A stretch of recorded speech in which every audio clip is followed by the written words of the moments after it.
Today, we're going to turn this white piece of paper into an origami butterfly. And then we're going to decorate that origami butterfly with a colorful, realistic design. To make this origami butterfly, we're going to need a square piece of paper. I like to use white paper because I decorate the butterfly at the end, but you could use origami paper. It comes in lots of interesting colors. Sometimes it even has cool designs on it. If you're using white paper, you might also need some colors so you can color it at the end. First, we're going to fold this paper diagonally and crease the fold. We're going to open it up and fold it diagonally again the other direction. Now when we open it, we have an X through the middle. Next, we're going to fold it in half, open it up, and fold it in half again.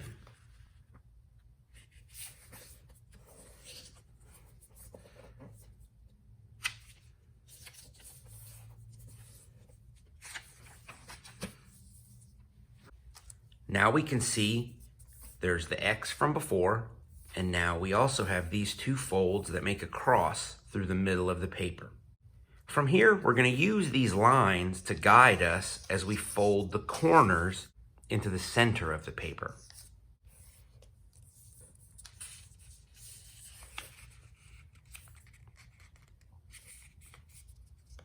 Remember, at any time, if you need to rewind the video to see something again, please do so. These folds at the beginning are really important. They make the later steps a lot easier to handle. There's the third corner. And the last one. Make sure that those folds are creased really well and open it back up. Now we're going to fold the edges of the paper into the center. So I'm going to take the left edge and fold it onto the center line.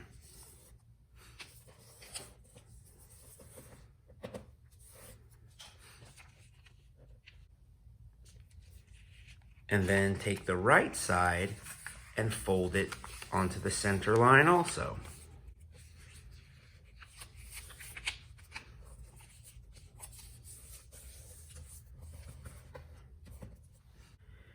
Now we fold the bottom into the center and the top into the center.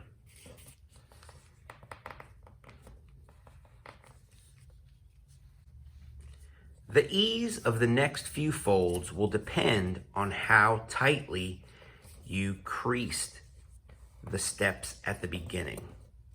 So again, if you need to rewind the video and re-watch parts to make sure those creases are done well, you should definitely do that. It will make the next few steps a lot easier.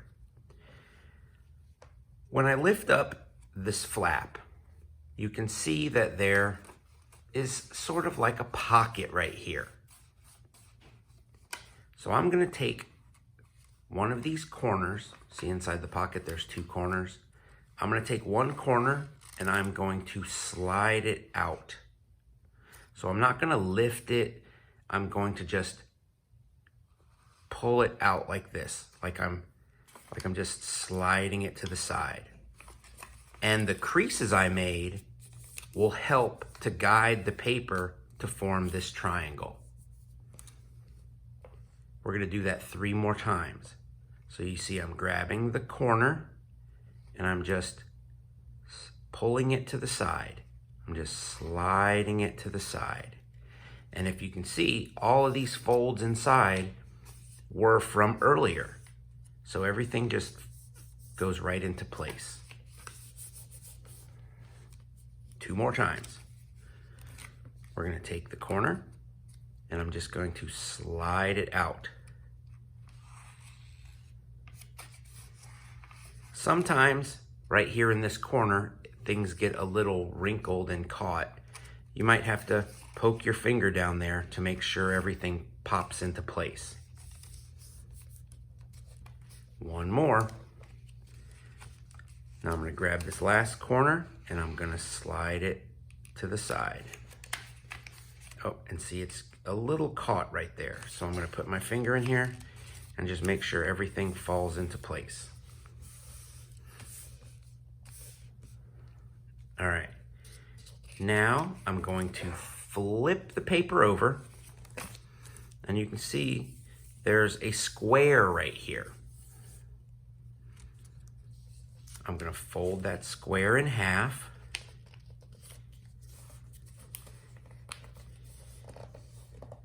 Just like that. And then I'm going to turn the entire thing around.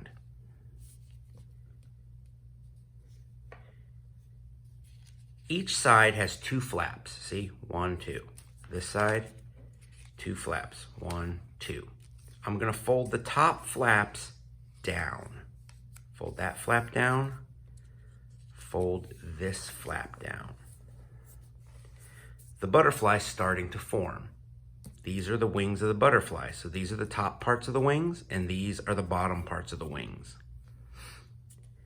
To make them look a little bit more accurate, we're going to fold the corners right here, because a butterfly's wings don't look like a triangle. So if we fold the corners in, it makes them look a little bit more curved than they do right now. I like to fold this corner under, because then it's not in the way so much.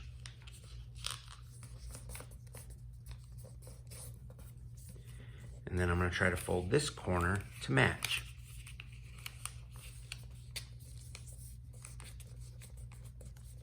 So I folded these two corners in. So now it's less of a triangle. It has a little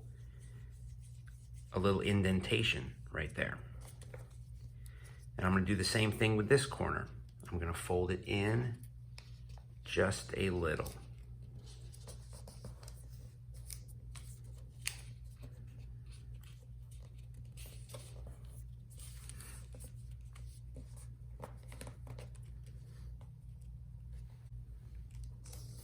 Next, we flip it over completely. And we're going to fold the entire butterfly in half, like that. So this is one butterfly wing, and this side is the other butterfly wing. The only thing that's missing is the body. So I'm going to turn this 90 degrees so that I can put my fingers where the body belongs. My fingers are just going to hold that edge in place while I fold one wing down. When I fold it down, I don't fold it directly down like this. I fold it diagonally, like this. What that does is creates an angle right here. It looks more realistic because the wings are not completely flat. They're going up at an angle. I'm going to flip the butterfly over one more time. I'm going to put my fingers on the body again and fold this wing on top of the other wing. So you can see I'm folding it down so that both wings line up. I'm going to crease this last fold here before I open it back up. I'll pull it apart just a little bit, and here is our butterfly. So the middle part right here, there's the body. We have the wings. Because I folded them at an angle, they go up a little bit, and then the bottom part of the wings are down here. Now all that's left is to get our colors out and color it.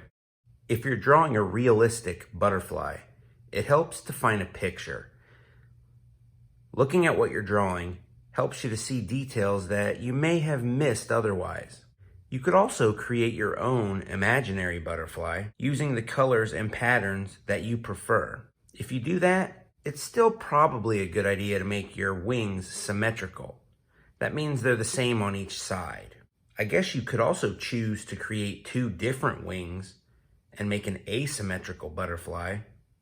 Since this is your butterfly, the decisions are completely up to you. In the end, it might turn out looking really interesting.